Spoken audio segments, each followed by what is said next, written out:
जब आप सल्लल्लाहु अलैहि वसल्लम मदीना शरीफ तशरीफ लाए तो अहले मदीना जो थे वो सभी लोग ये चाह रहे थे कि आप हमारे घर तशरीफ लाएं। तो हमारे आका ने फरमाया कि जहाँ पर मेरी ऊँटनी बैठेगी ठहरेगी मैं उसी जगह पर कयाम फरमाऊंगा। तो यहाँ पर इस मॉडल में अबू अयूब अंसारी का घर भी दिखाया गया है जहाँ पर आप सल्लल्लाहु अलैहि वसल्लम मेहमान बनकर रहे। और ये जो ऊँटनी बैठी है ना, यहाँ पर ये दो यतीम बच्चों की जगह है जिनका नाम साहब और सुहेल था। बाद में इसे अबू बकर सिद्दीक रजी अल्लाह अन्हु ने जो है पैसे देकर खरीद लिया था इस जगह को। और आप ये देख सकते हैं कैसे जब आप सल्लल्लाहु अलैहि वसल्लम मदीना शरीफ तशरीफ लेकर आए थे तो यहाँ पर जो है ना छोटी छोटी बच्चियां जो है ना गीत गाकर आप सल्लल्लाहु अलैहि वसल्लम का इस्तकबाल कर रही थी। और भाई साथ ही साथ आप ये भी देख सकते हैं कि जन्नतुल बकी जो कब्रिस्तान है वो बस्ती से पहले कितना दूर हुआ करता था, अब तो बिल्कुल मस्जिद नबवी के करीब में ही है। तो आप ये जो देख रहे हैं ये है पहली हिजरी की मस्जिद नबवी का मॉडल। जब ये तामीर हुई थी तो जो इसका रुख था वो मस्जिद अक्सा की तरफ था और इसके ही राइट साइड में नबी करीम की बीवियों के घर थे, जैसे हजरत अम्मा आयशा रजी अल्लाह अन्हा का घर था। और ये जो है ये असहाबे सोफा है, जो सहाबी थे वो उनके रुकने की जगह थी।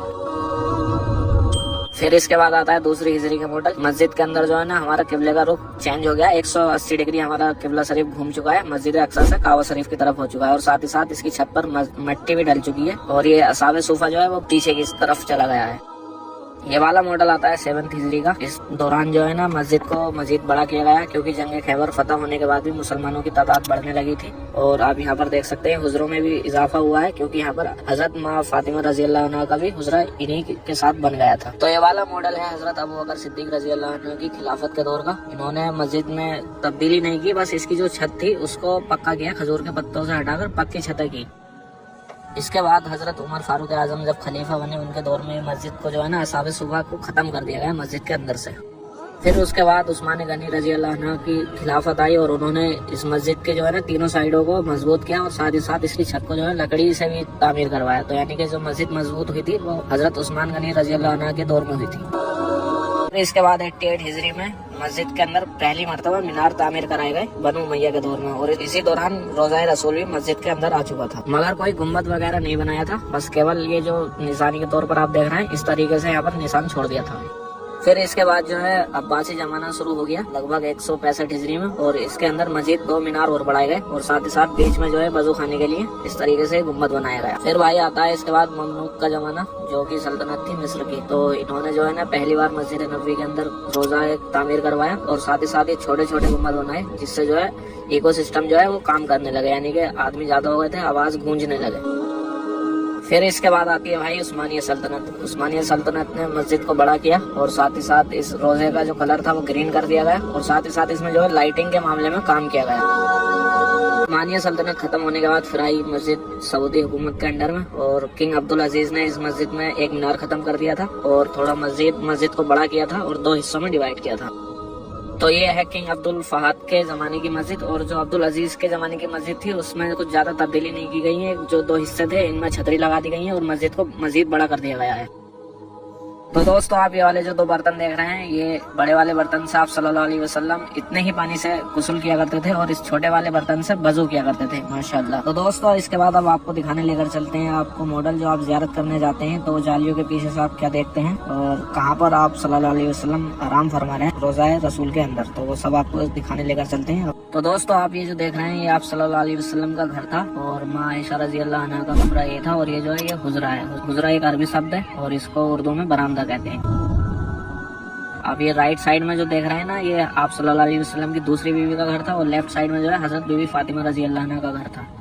तो इस मॉडल में आप देख सकते हैं उस टाइम जो छतें हुआ करती थी वो कच्ची हुआ करती थी और शदीद बारिश होने के बाद जो है ना ये छतें गिर चुकी थी। तो उस टाइम जो मदीना शरीफ के जो गवर्नर थे उमर बिन अब्दुल अजीज तो उन्होंने इसकी तामीर करवाई। साथ ही साथ जो है हुजरा जो है उसको बड़ा किया गया और कमरा जो था उसको छोटा किया गया। उमर बिन अब्दुल अजीज ने जो हुजरे के इर्द गिर्द जो मकान थे जो घर थे उनको सबको तोड़कर एक 5 भुजाओं वाली 5 कोने वाली एक दीवार को तामीर करवाया। तो भाई आज के टाइम जो हम सलाम पेश करने रोज़ा रसूल के अंदर जाते हैं तो जो जालियों के अंदर जो देखते हैं वो ये वाली दीवार पर टंगा हुआ एक पर्दा देखते हैं, वो भी मैं आपको इस वीडियो के अंदर दिखाता हूँ। तो देखिए कुछ इस तरीके से हमें ये वाला कपड़ा दिखाई देता है जालिये मुबारक के अंदर से। कबर शरीफ तक जाने का ना कोई रास्ता है और ना कोई रास्ता था पहले। और भाई अगर यहाँ के रोज़ा रसूल के अंदर की भी अगर सफाई होती है ना तो इन 5 दीवारों के बाहर की ही सफाई होती है। आज तक आप सल्लल्लाहु अलैहि वसल्लम की कबर के पास और हुजरे के अंदर कोई नहीं गया। ये लगभग 70 हिजरी में बंद कर दिया गया था, तो लगभग 1350 साल से से कोई भी नहीं गया वहाँ पर। और भाई इधर से ही जो है ना हम ज़ियारत करने के लिए जाते हैं, सलातो सलाम गेट से और जन्नतुल बकी गेट से बाहर जाते हैं। आप यहाँ पर देख सकते हैं, आपको एक गुम्बद भी बना हुआ दिखाई दे रहा है, और इस गुम्बद को जो है एक सुल्तान ने बनाया था, और ये गुम्बद जो है ठीक कब्र मुबारक के ऊपर था, और ये लकड़ी का बना हुआ था, और ये 200 साल तक बना रहा। फिर उसके बाद क्या होता है मैं आपको दिखाता हूँ अगले मॉडल पर। तो ये देखें जी, आसमानी बिजली गिरने के कारण जो है गुम्बद रसूल जल चुका था, और ये काफी समय तक जो है ना जला रहा। और ठीक इसके आप ये देख सकते हैं किस तरह दिखाया गया है, ये जालियां भी जल चुकी थी उससे। तो भाई काफी रियलिस्टिक यहाँ पर दिखाया गया है भाई। और फिर इसके बाद जो है ना रोज़ा रसूल को सीमेंटेड बनाया गया, जो कि आज के दौर में है, और उस टाइम जो है सिल्वर बनाया गया था, फिर बाद को इसको ग्रीन किया गया था उस्मानी सल्तनत के दौर में। आप सल्लल्लाहु अलैहि वसल्लम को जब मक्का फतह करने का हुक्म हुआ तो आप 10,000 सहाबाओं के साथ चले, और आपने सहाबाओं को हुक्म दिया कि मक्का शरीफ के जितने भी मुख्तलिफ रास्ते हैं सबसे दाखिल हुआ जाए। और फिर वहाँ पर पहुँच के आपने जो मक्का काबा शरीफ के पास जो बुत थे उन बुतों को तोड़ा और मक्का फतेह किया, और साथ ही साथ आपने अपनी ऊँट के साथ तवाफ किया, और यहाँ पर हजरत बिलाल रजी अल्लाह अन्हु ने काबा शरीफ की छत पर चढ़कर अजान दी। तो दोस्तों आप ये वाला जो मॉडल देख रहे हैं, ये आप सल्लल्लाहु अलैहि वसल्लम के हुजरे का और कमरे का मॉडल है। आप ये जो देख रहे हैं ये कमरा हुआ करता था उस जमाने में, और ये हुजरा यानी कि बरामदा। तो जहाँ पर अंबिया इकराम रहते हैं वहीं पर उनकी तदफीन होती है। तो कुछ जब आप सल्लल्लाहु अलैहि वसल्लम का सबसे पहला जो रूम था वो कुछ ऐसा था। फिर बाद में जब आपकी वफात हो गई तो आपको इस बेड पर लिटाकर गुस्ल दिया गया, और कफन के तौर पर आपके जो कपड़े थे 2 या 3 वही आपको पहनाए गए, और आपकी नमाज जनाजा किसी ने नहीं पढ़ाई, क्योंकि पढ़ा था तो फिर कौन पढ़ाता। और यहाँ से जो है सहाबा इकराम दाखिल होते गए और सलातो सलाम पेश करते गए। फिर 2 या 3 दिन बाद आपको इस तरह से कब्र में उतारा गया, और आपकी कब्र अनवर इस तरह से बनाई गई, और साथ ही साथ ये माँ आयशा रजी अल्लाह अन्हा का बिस्तर था। और देखिए भाई इस वाले मॉडल में जो है ना आप सल्लल्लाहु अलैहि वसल्लम की कब्र के पास ही माँ आयशा रजी अल्लाह अन्हा का बिस्तर है, और इसमें जो है ना नबी करीम और अबू बकर सिद्दीक रजी अल्लाह अन्हा और हजरत उमर फारूक आजम की कब्र आने के बाद यहाँ पर पर्दा आ गया। तो देखिए दोस्तों ये है अब से 100 साल पहले का मदीना शहर, और ये उस्मानिया सल्तनत के अंडर में आता था। इस शहर को जो है ना चारों तरफ बाउंड्री से घेर दिया था, और ये जो बाउंड्री फजर के वक्त बोलती थी और ईशा के वक्त बंद हो जाती थी। और भाई ये जो बीच में आप मस्जिद देख रहे हैं ये मस्जिद नबवी है, और इसके ही जस्ट बराबर में जो है ना थोड़ी सी दूरी पर जन्नतुल बकी हुआ करता था। ये देखिए भाई आप कितनी दूर उस टाइम जन्नतुल बकी हुआ करता था।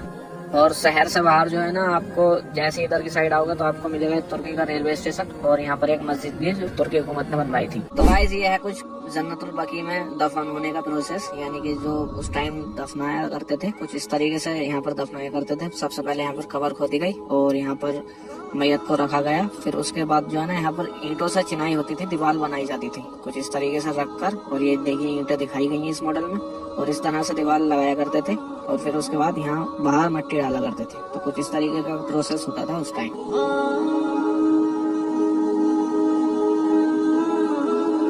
ये देखिए भाई एक बात तो है, यहाँ पर आकर जो है ना आपको कुछ हो ना हो मगर नॉलेज काफी अच्छी मिल जाएगी, क्योंकि इस तरह से यहाँ पर मॉडल बनाए गए हैं कि आपको लगेगा कि बिल्कुल आपके सामने रियल है, आंखों का देखा हो रहा है सब कुछ। काफी मुझे यहाँ पर आकर